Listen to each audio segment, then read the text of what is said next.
So yo mga bossing, Mocha versus Dilaw, no? So again, paki-post na lang mga bossing bago yung start ng laban mamaya. Kilatisin.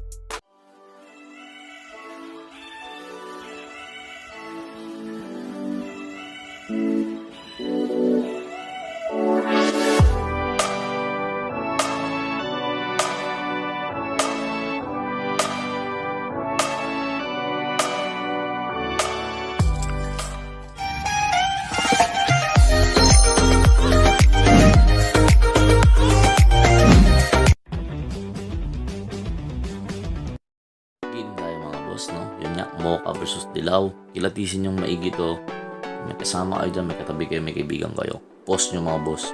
Panoorin nyo lang sabay. Pumili kayo, no? Nakapili na kayo, saan nyo start mamaya yung laban, no? Then comment nyo na rin kung good ba yung prediction nyo or hindi. So itong Dilaw na to, 2 times winner namin to. So almost 1 month na to. Never na namin nilaro ulit kasi yun nga, hindi naman napapares na sa dayuhan kasi medyo old na rin. Hindi namin ipapares sa brand new kasi alam nyo naman kung nakakalabasan yan pag brand new kalaban yan. And mahirap ipares mga bossing, no?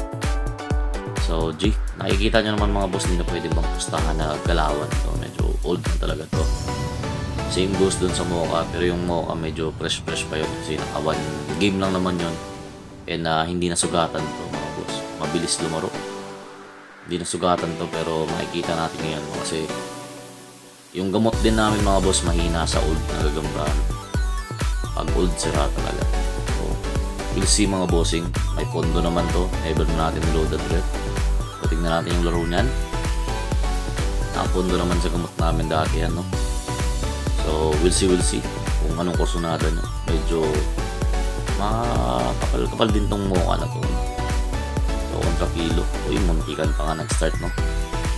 So, game tayo mga bossing. Pumili na kayo kung saan yung gusto nyo dyan. Kahit saan naman dyan bossing, pwedeng pustahan, no?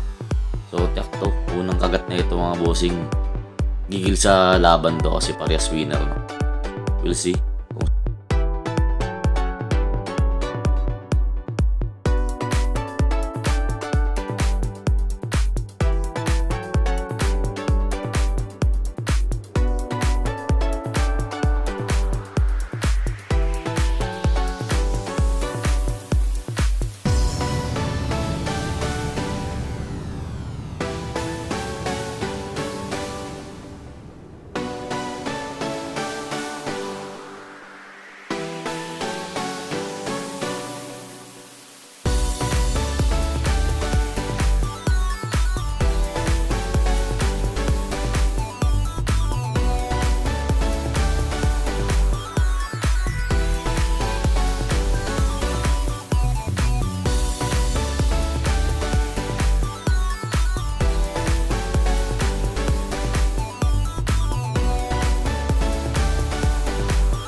Yung pula naman, yung Mocha natin halos di gumagalaw.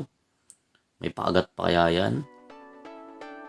May paagat pa kaya? Kumakagat na stick yung Dilaw. Yung pulahin, ayaw na nga. Ayaw na kaya, no? So, grabe talaga yung patama dito. Naku, gusto pa bumilot, no? Ma-action pa bumilot yung Mocha natin. So, we'll see kung kakayanin, kung tumama ba yung prediction nyo, mga boss. Pang talagang gusto mo, ha? Pag. Yun na, mga boss. Huli ka dun. Huli siya dun mga bossing. Napigilan yung kagat ng Mocha kanina. Kung pumasok yun, wasak yung Dilaw na to. Pustahan tayo mga boss.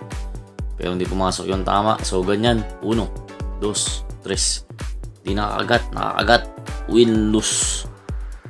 So yun lang. Sana na-enjoy nyo mga bossing. And God bless you all. So yan, pakawalan na natin sila dito. Ang dami kong pinapakawalan dito mga boss. Pero pinakain ng hummingbird.